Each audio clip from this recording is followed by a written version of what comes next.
He's a fish, ladies and gentlemen. Welcome back to another episode of We Talking About. Today we're talking about episode 2, iZombie. Lee, Yes. you've got notes. I have Why don't you notes. kick us off here? Okay.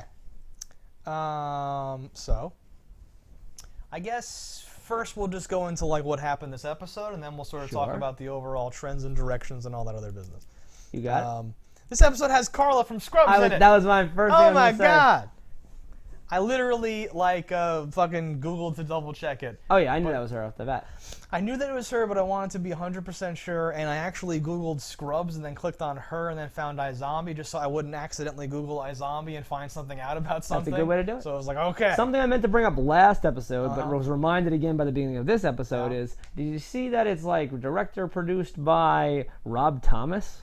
I saw that. Is that the Rob Thomas? I Googled. Oh, no. It's not. Okay, good. But I was excited for him. I'm like, oh, is that what he's been doing? I did Because I'm see like, it. Matchbox 20 ain't done shit in a long time. I was just going to say, I was not a Matchbox 20 fan. I think my mom liked Matchbox 20. So, but I remember that name, and I was like, wait a minute. Is The last thing I saw Rob. Rob Thomas do was him and Sinbad were both in a mental institution together in an episode of fucking Always Sunny in Philadelphia Okay. in like a dream.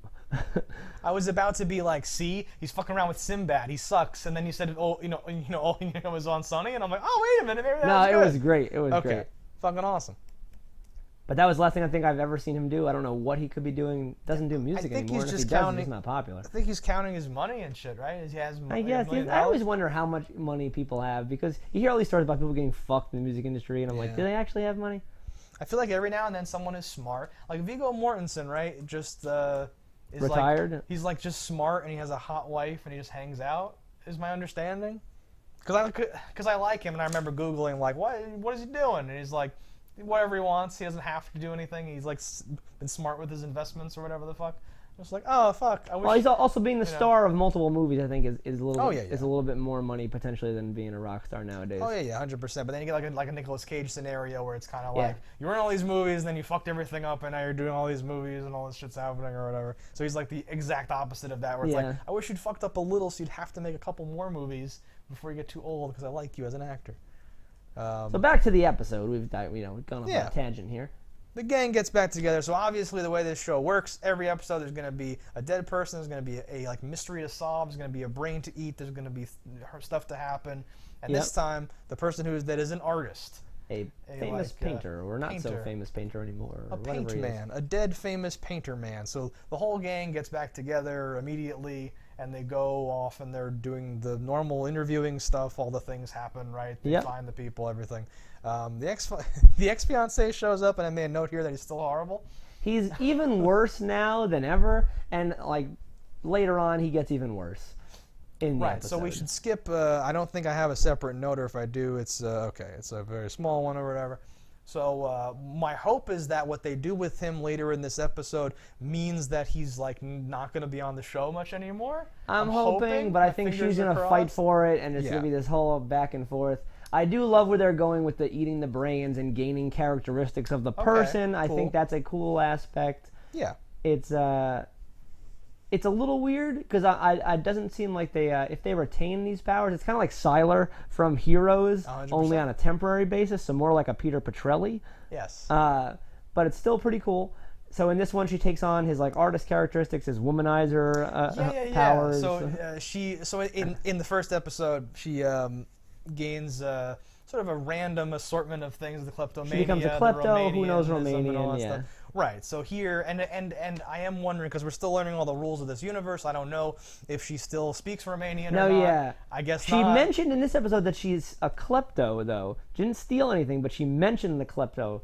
And I'm like, is she just mentioning that because that's something that happened to her, or is she mentioning it because it's an Yeah. ongoing thing? Well, she rattled it off like previous brains have given me this and this and this of like dumb or bad things, Yeah. fear of rabbits or whatever the fuck she said. But this brain, and she's and as we were just saying, so he's an artist. He looks at the world differently. He's a passionate man, and she got all of that. It was cool. And I actually think that she's, I think I can't tell if I like her or if she's good. But I like her. I don't think she's good, but I also don't think she's bad. I think she's Yes. better than moderate, but Yes. but only slight. No, I would say so. Like, she's like carrying the show and she has to. It's not like an Orphan Black or it's not even like a Michael Weston type of situation. Yeah. Because she's not becoming these other people. She's just taking on traits and having little flashes of things. Yes. But I think so far, just from these 2 data points, like she's doing all right. I'm like, okay, this is good enough that I can roll with this and see you painting. And when she was flirting and doing the faces, I'm like, okay, you're doing okay. It's not like it's painful to watch her doing all this She stuff. uses her new artist powers to one up a crime scene artist or whatever they call those people. Okay, yeah. So so we should just introduce then the concept. I didn't catch his name, and throughout my notes, I've just written Zombie Man. The white guy, really. So the man who turned her into a zombie originally, she draws him up via sketch artist style and sends out an APB somehow to find this guy. I was a little unclear about exactly because Raul. She has a nightmare with the zombie man in it, who was obviously to me the guy from the boat, who I think she should remember, but she couldn't find him or didn't remember him or something, right? I'm not sure exactly if that was communicated I think clearly. she remembered him. Right? I thought she did remember him from the dream. Well, I know she remembered him once they met, but there was no dialogue, I think, about him being that same guy or something. She was just like, there's another zombie out there and I have to find him, or I don't know. I hope she remembered him. It seems like she remembered him. But yes, so he surprised her with the police sketch artist, and then she's an artist, she has the brains of an artist now. And she's she freaks him out and one-ups him by talking about it in very flowery terms and whatever, all that stuff. Yeah, really weird way of speaking that your average artist doesn't know or care about. But she draws it anyway. Oh, yeah, actually. So that's, so he's like that, and she's talking artily or something like that, but it's not obviously how everyone, because you're an artist. To me at all. And you don't do any of that stuff. But, that to me is like the frou-frou fake artist. Yeah, exactly. But if you believe it, you believe it, I guess. So there are some people who are like that, and for the purposes of this, he was like that, I guess, and that's what all this happened. Or maybe that's how she interpreted the new feelings that her brain that his brain gave her. Or I don't even know. I thought when she first started, she was saying things like that because he had said it as a missed encounter type of situation, and she was trying to act like she was in love with this guy. And then I quickly realized, I'm like, no, it's just kind of bad. But it's fine. Yeah. Well, they were constructing a thing where she's now saying all that shit, and the police artist is like, so thin lips, like just fucking say the thing, and she's like, he had lips like he was hiding a secret or some dumb, like all those things, all those dumb like artist things or whatever the fuck. Like he had some sour wine from a love once past. Yeah, like weird. He had a very, what was it, gentle nose or something. Yes. But so yes, the guy shows up in the morgue with the drawing. Yeah, somehow it got sent out and I guess plastered somewhere where he could find the picture and come looking for it. Or because he's a criminal, he has some ins, like, hey, people are looking for you. But they don't explain that. It's just left for you to decide. Yeah, that's what I thought at first, but since nothing was said of it, I assumed what he was holding up was a thing of, like, have you seen this man? That's how I took it. I have to assume that. So when you look at the two of them, he's a lot more obviously a dead person than she is. Yeah. Because girls wear, like, black eye makeup, are pale by choice via makeup or not going out in the sun. Blonde hair is not uncommon. Dyeing it like that, but when you see this guy, and like at one point he picks up a girl, and I'm like, that wouldn't happen. He looks dead. Well, yeah, he looks My Chemical Romancey though, so things you'd be like. Oh, but he was not in a place that would make sense. He was in like a fancy club where he's purposely picking up a rich person. Right. So like A, they let him in, which I'm like, I don't know if they would let you in. Yeah. B, that just shouldn't work, just because of how he looks. It just shouldn't work. Okay. But not to be nitpicky, whatever. I don't know. I think it could. I don't know. Well, he's not hot enough, or I think that could be it. And one of the lines threw me where she's like, oh, I don't want a young man or something like that. And I'm like, he doesn't even look like he's young. He looks like he's 40. You look like you're 50. I don't know what kind of age difference you're looking for. I think because he has an accent, or am I making that up? I want to say he has an accent of British. Yeah, I think. But he might not at all. Okay, I think something about him. I like read him as like European punk goth whatever, and I just took it for what it was and didn't. He didn't look too old to me. He didn't look whatever to me. I went back and forth on if I liked him or hated him in this. so when he first shows up in the morgue, he's playing it and kind of obviously playing it, but I don't know if we're supposed to think it's that obvious. There's a lot of that bad actor or bad. My favorite game from Law and Order, hiding something or bad actor. Yeah. But yeah, he was like the most telling part is like she has to go somewhere and she hesitates and he's like. And he turns to like the doctor and says like, "Oh, she doesn't want me to be alone with you. I get it." And like kind of like leaves and all that stuff. Yeah. And you're kind of like, okay. But then it turns out he's like, he immediately like the next scene of him is picking up that woman that he turns into a zombie or whatever. So I'm like, via sex, it seems. It seems, yeah. So that would go to say you can't have sex and not have repercussions. Yes. Which was what I theorized. That was the word I used in that sentence. Theorized? Postulated? I was going to say postulated. Hypothesized? My hypothesis was proven. No, I remember watching this. I thought, oh, each of us guessed something, but I forget what I guessed right. But you, let us assume you guessed something right. Yes. But both of us said like, well, they weren't clear on this, but it seems like I guessed this. And then she came out and like directly said exactly what we said. Well, I imagine it's this. I forget the other thing. But so they're talking, they're doing that. They have a little bonding over going full-out zombie mode, raging out, whatever they call it, or something like that, which I liked because it's a whole like presumably they are the only two zombies. It's a whole new thing created by this drug. Maybe this world. Well, no, this world has that zombies he potentially caused by cutting it with something, as the boss, boss said. I don't know what you could cut it with to cause that, but there you go. I found some green glowing stuff in the sewer, and I just figured I'd use this. It came off of a meteor. I took it off a Ninja Turtle. Thought I was drunk too. So I'm just skimming through the notes. The girl he does turn via sex, allegedly. He is blackmailing her now with brains. He will get her brains for a mere, $25,000 a month? Something like that. Some sort of payment plan where he will deliver brains. I wrote down brain mailing instead of blackmailing. Oh. And he's potentially getting those brains from the morgue, from that girl, but maybe not, because when he dropped off that first brain to her, I don't think he had gotten one from her yet. Right. So he has a sob story where he has a sob story, and he says he wants the brains. He's turned his life around. You know that thing on the boat. That guy's not me anymore. They do a very weird thing where she walks in and sees him with like thug types and goes like, "Oh, well, he's just using me for these brains." And she pieces out, doesn't give him the brains, and presumably will never give him brains or whatever the fuck. But yes, he delivers the brain. Funny you say brains in that context. She'll never give him brains. But he's just handing off like a matchbook to say like where I'll be, and she thinks it's like him handing drugs. Yeah, it looked like a handoff or something like that, and they looked like thuggy people or whatever. But the thugs are all like, "Hey, the boss wants to talk to you, guy. You got to come with us or whatever." They exchange some pointless dialogue, and then in that pointless dialogue, he does state, "I'm gonna run this city," eventually. When I'm running this place.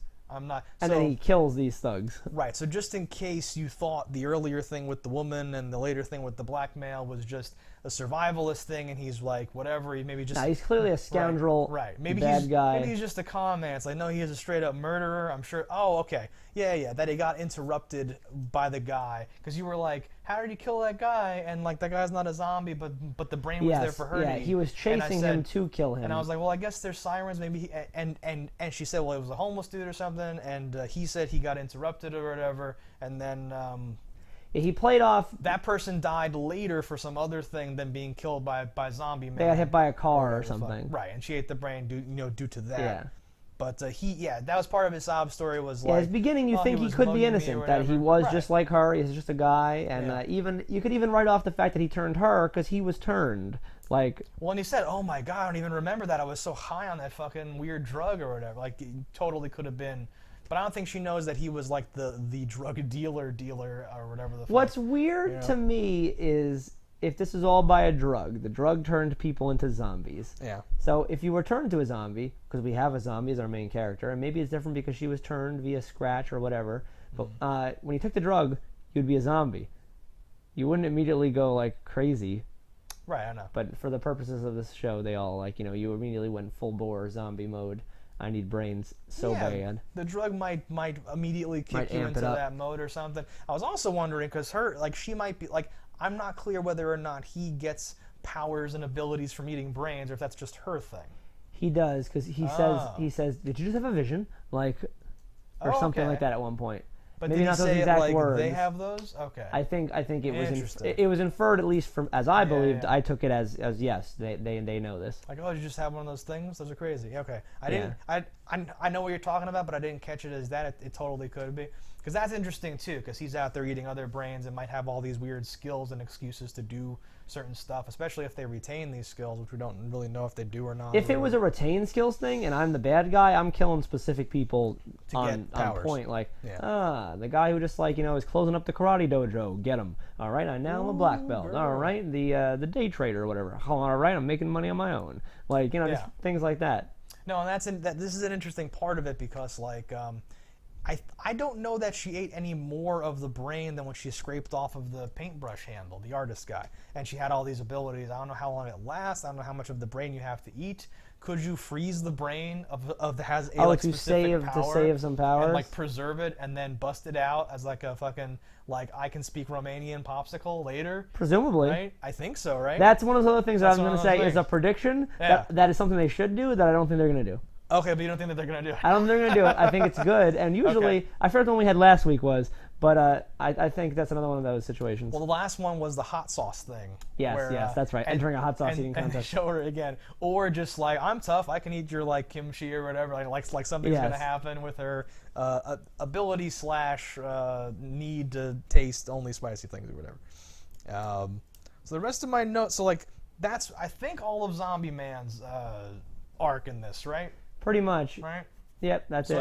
So at the end, he's killed the people. He's clearly a bad guy. I'm kind of concerned for the doctor because he made a comment like, oh, could you have your friend come back, run some tests, with your supervision? And I'm like, he knows exactly where you are, and he got in there once, and he's clearly a bad guy. He could just come back and do something horrible. But he also, at least, maybe he was lying, wants to be cured potentially, to not be dead anymore. So I don't think the doctor's in any danger. I think at the very least, the doctor is a bargaining chip, someone he may take hostage to get our main character to do what he wants. Right. But at the moment, I don't even know if there's anything that he wants from her other than her brains. Yeah. So he might go to steal them or something. Something obviously. So he's a major part of the show. He's the part of the show that goes from episode to episode or whatever. Which I'm just gonna say this now so I don't forget later. I'm hoping and I'm super happy because after the first episode, because her like nightmares at the very end of the first episode, I was afraid that the thing that was going to carry over episode to episode was going to be the family and the fiance and her fucking like personal growth or whatever the fuck. I was a bad guy's way better. Right. So now at least we have something because they're doing that too, where she still has voiceovers about like. This has taught me something here. This week's episode, but that's not the only thing that we have to because then it would be like a lifetime. So this whole thing with the bad guy that follows for every episode, to call back to True Calling, which is what this kind of ripped off originally. Yeah. There was that guy. Okay. It was Jason Priestley, who's even a better version of that guy. He's literally. So Jason Priestley's character had the same power where the dead like talked to him he knew when people died and the ability to save them, but he believed that like life was meant to be this way. So while True was the name of Elijah Juice's character, was trying to save these people, he was actively trying to make sure that they still died. Really? Yes. How did he know? Because did she work at the morgue in that show? She worked in the morgue. So how did he know I feel like his power, and I could be making this up, was almost like an early edition thing where like he knew from like the paper that they died or something, and like putting them back together. Like, but it could have early edition. Good pull, by the way. I loved early edition. I have vague memories of that fucking awesome shit, but watch that whole thing and review it.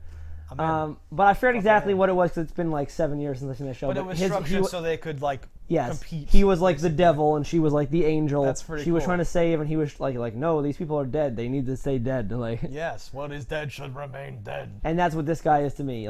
Spin their souls in the wheel. She's saving things and he's like this evil thing and. Yeah, but you said it in the first episode. Like there's not that drama of like they're solving a case but it's not like she gets the information from eating the brain of a dead person. Yes. There's no way she could ever save anyone except someone else that's related. Yeah. Yes. Well, it's a very different. In quotes, thing, getting a murder off the street is potentially saving somebody else. Yes.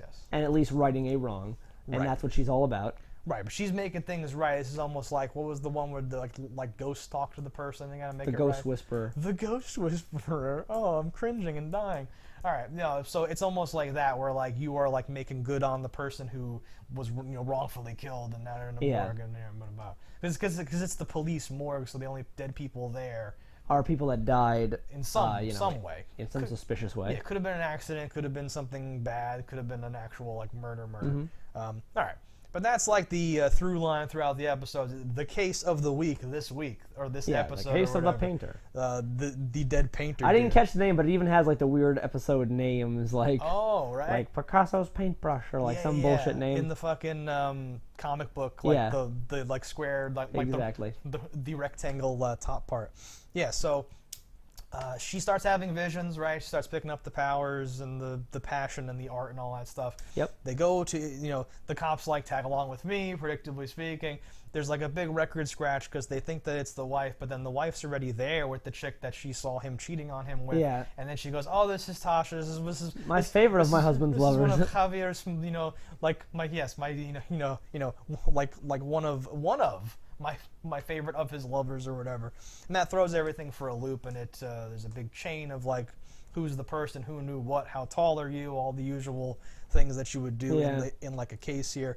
The art dealer manager becomes the suspect. He's like 6'2", and he's the perfect height for the thing. Yeah, he had motive and opportunity. When an artist dies, it makes their art worth more, and he can make more money off that. Exactly. It does seem to make sense. It all seems. It did a decent job as far as throwing out a lot of red herrings in this episode. Yeah. Okay. Cool. Exactly. At least that was not bad.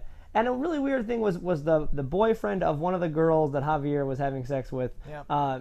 Was jealous in one of the visions, and for some reason, like, he tries to like kill her at some point. Like, okay, right. So I was. It was very weird. And then the cop didn't know any of this happened, other than the guy had a bloody nose, so she that he was hit at some point, and he punches this guy out like it's fucking nothing. And he says something like, "Get my other handcuffs." Like you albino bitch, and like has a bloody nose, and that's enough. There's no scene of her being like, "Oh my God, do you remember the guy that we questioned? He attacked me. He's a psycho." Wait, hold on, let's go solve a murder. Whatever. There was none of that, which I felt like there should have been. I felt the exact same way. I was like, all right, so even still, that's excessive force. He's off the force. He oh no. Like, what are you kidding me? What's happening? No, he was clearly, for the purposes of this like psych level, police work, he was coming at her or something like that, and he stopped him or whatever. And she's gonna say, I don't know if that's true. He tried to rape me or whatever he tried to do. But what was his even end goal? Like, I don't even know. That was a bigger red herring where you think he's the murderer and he's coming at her because he's clearly a psycho. I wrote down, "You're a psycho." What was his thing? Was she flirted with him? He likes her or something. He grabs her. He takes what he wants, man. I guess he's part Cherokee. He's 6'3" and he's 1/4 Cherokee or whatever. It's a deadly combination. Yeah, I don't know. That's true. I don't know. I just thought that was really weird. It didn't seem to make sense. If there maybe been something that was cut out there that made it make more sense. That's what I'm saying. Like, there's probably more to that, or hopefully more to that, or something like that. Yeah, but whatever. What was on screen was kind of. So what? So I am a sucker for what I call the crime scene party. Okay. This was a party at the crime scene where they then do this. But when I say the crime scene party, I mean the scene. Even if you go back to like Columbo and shit like that, where it's like, "Ma'am, could you lay down here? See, look, the killer's head would have to be this, and how tall are you? 5'3". And they do the whole thing, and it's like, "All right, how about you lay down next to her?" And then he's like, "Oh, look at this. I'm not saying you're the murderer, but if you were, right? And you put your hand up here. What if this was falling?" And the guy's like, "Oh fuck, and it's like, that. And they did have that moment here with wait, there's a step. Yes. This would bring them to the same height.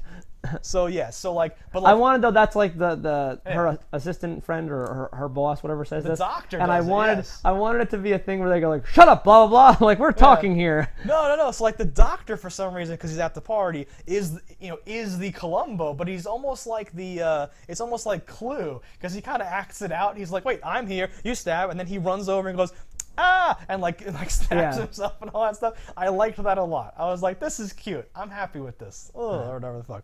But yeah, so there's a step, so that means that you don't have to be a certain height to be the killer. That throws things back, and the cop actually turns the artist manager guy against Carla from Scrubs in this cool way, where I was like, "I covered for you. I knew. I wiped what I thought was paint off your face. It was blood. You were a bitch." And he like spills. You the knew whole my thing daughter was pregnant and didn't tell me. Okay, yeah, because that's the final nail in the coffin. Vision is that. Which is what has led you to believe it's that guy even more. Yes. You find out that his 18-year-old daughter was screwing the artist, and he got her pregnant. Oh. Uh-oh. So while this would make the father potentially want to kill him, it makes even more the wife who wanted kids want to kill him because she's being left for this 18-year-old who's having his baby. And that's why she, from a step, stabbed him in the eye with the amazing weapon, a paintbrush. Yeah, they probably got in a fight or something, and something crazy happened. The death is obviously crazy. I'm not going to defend that or whatever about why she's stabbing him. But like, it also had to have been a crime of passion. She couldn't have planned that. Oh, 100%. 100%. Yeah, they probably got in a fight. He probably said, no, listen, I love her, and she has my kid, and this is just how it is. Listen, we did a good thing. I love you too. I'm just saying, blah, blah, blah. Monogamy was not her thing. How'd you feel about Carly in this episode? She was fine. She was fine, right? Yeah. Yeah. I was like, oh, is she going to be it? No, she's one episode. Oh, you just think, like, this is a new character. Sweet. Because it's still up to episode 5, you can meet characters that will be around forever. Yes. And, she's not one of those, obviously. But I don't dislike her. I'm also kind of happy she's gone. Right? Yeah. Well, I don't even love her on like Scrubs. She didn't really do anything special here. But whenever you see someone that you know before, there's a little thing of like, wait a minute, oh. But I am wondering, this is like a CW hit show. I wonder if each episode will have somebody you may know. Ah, okay, interesting. It's certainly possible. Enough network stars that oh yeah, I'll be in a thing. I like blah blah. We're friends. I knew him from blah blah. Come on over. Hey, how you doing? Well, it sounds like a bad thing, but there's a certain not a caliber of actor, but like a working TV actor. Yeah. If you Google their shit, it's like, oh shit, you were on Star Trek Voyager, and then you're like, I remember that episode. He was the dude with the things and like the hair. Oh shit, that is him. And like you can like dig back and you find Law and Orders and like CSIs and all this shit where they're just doing an episode. And I'm sure she's been in other things too. Yeah. Oh yeah, I had to scroll to find this on the thing, so she didn't just do Scrubs and stuff. So the whole thing ends with a cool line that I wrote down during her little monologue thing where she says, there were parts of me that were dead even before I became a zombie. So this is the personal growth track or whatever. Yeah. I thought it was cool. So she goes back to the boyfriend's house, and with the artist-infused, fiery Latin blood, she goes back to the boyfriend, or the ex-boyfriend of 6 months, and tries to get with him. And in the most uncharacteristic move of any man ever, he goes, no! Get out! You're acting all weird. Oh, I will not. Even if you totally didn't want anything. Yep. You definitely want her back. You definitely would settle for anything you got at the moment. Unless the relationship we saw him with on the couch the other day is something that's budding that he wants more. Right, and then he should say that. But then why would he be bringing over juicers and boxes of bullshit? Exactly. He's purposely staying in her life, or the writers are just bad. Either way, I don't like him. I want him gone. I don't like him. Maybe we're being unfair about his acting or something like that, but I don't like him. But what I hate most of all is I was still confused. I'm like, can he just show up? Does he have a key? Like, what's going on? He's here again? How could you be here? Door was not locked. He knocked and she said, come in. But I don't know how most engagements that break up go or something, but I don't feel like they go like this. And I guess there's an angle here of like, well, she needs help or something like that. This is super. It continues to feel super weird, and I don't like it. This is definitely different than your average because this was, it was traumatic event or something. She terminated it after an event that changed her. So they're all kind of saying like, okay, maybe you just need some not space. Knowing she's a zombie, they just think that she witnessed something traumatic and she's changed, blah blah blah. But he's moved on. He has another girl in his apartment. They're playing zombie games. She's dead to him. She tried to get the booty call. He said no. He's not even a straight man anymore. I don't know what's happening. He's a bad actor. His character's bad. You should feel bad writers for writing a bad character. That's why I hope this is the opposite of the Andy Dwyer on Parks and Rec. Okay. Where he that was them. I hope being like, okay, this thing from the pilot, that's not the thing anymore. We have this half British guy. We're just gonna go with that. Fuck it. Just get him out of here or whatever. No, and it's certainly possible. That's kind of what happened this episode. Anything else you can think of in closing? That's what happened this episode. I think it's like a final thoughts thing. We're still collecting data points. I think we have some mixed, opinions about this. I don't want to call it or rate it or say anything too early, but during this episode, I randomly threw out some other show names or whatever. Mm-hmm. And while watching it, I still kind of like it. It's still kind of light. I agree with you that it would fit better with a half-an-hour format. Yeah. And when I thought more about all the other shows that I'm comparing it to, that it has ripped off, and I haven't seen True Calling, so that's probably the biggest one that I should be comparing it to. But for Psych and Burn Notice and certain shows like that, it's not as funny as Psych, it's not as cool or action-packed as Burn Notice, right? So you're left with okay, so something else has to, so it's the supernatural thing, maybe this zombie man will be the thing, there has to be something that can make up for those lack of things. It's struggling for what its thing is, and for me it's just falling flat on all the points that you're saying there. Like, it's not really an action. It's not really a comedy. It's, there's not really any drama. So it's kind of just like a middle tier. We're going off of it. It has zombies in the title to carry us. Yeah. One of our friends chimed in and said, like, oh, I watched that show. Wasn't very good. Oh, really? Yeah. Okay. Well, there you Monster. go. Okay. He said, he's like, but I think you did watch it. So our friend Monster said like, I didn't really like it. He goes, I've seen as much as it on Netflix. I've seen the first season. He goes, but I'd probably watch the second season if it came out. And I immediately said, the second season is out. To which he said, guess I'm a liar. I don't want to watch the second season. That's pretty good. Yeah. Okay. When this conversation was this typed today. and I missed it? Typed, oh yeah. man. I have to go back and catch up. So that was episode 2. I'm actually interested to see what happens episode 3. We're sticking with it, and we'll see you next week. Committed. Until next time, guys, don't die in a fire.